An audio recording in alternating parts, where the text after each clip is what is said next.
These are now their streets. A city broken by 3 days of battle, fully under M23 control. The tarmac is covered in excess, surrendered fatigues and ammunition, discards of the Congolese army, but the rebels are keeping their cars. Residents watch on after days of taking cover. Ese ibi ngibi ni byiza? Ati ni bibi. Nta byo kurya dufite, nta amazi, nta mashanyarazi, na network dufite. Rwose ibintu ntago bimeze neza. All of this in the area of the UN's biggest peacekeeping mission, a catchment site for those who chose to surrender. Mercenaries who surrendered their arms fled into the UN peacekeeping camp, and now they're being removed by M23 to take across the border to Rwanda. Uruguayan peacekeepers are providing cover, along with the deputy head of mission. But it's M23 that's controlling this convoy. The mercenaries are Romanian, told to walk in single file, as they're chastised for their choices by M23.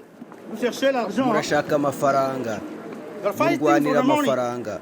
Naho twebwe turwanira uburenganzira bwacu. They were fighting with Congolese forces against them to keep this regional capital, and now they're at their mercy as they try to go home through Rwanda.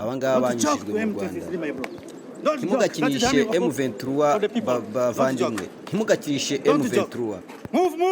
Mwirukanke, nimwirukanke, nimwirukanke.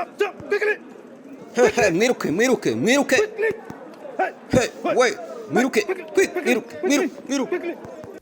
M23 has made massive gains in eastern DRC, culminating in Goma's capture, but not without some help from across the border.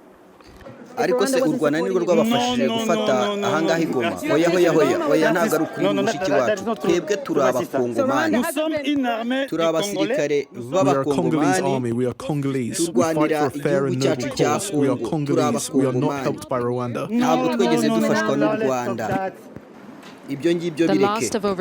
Abacancu rero 200 wounded in a fight far from home, with millions of Congolese left behind, wondering what happens next. Yusel Daver, Sky News, Goma.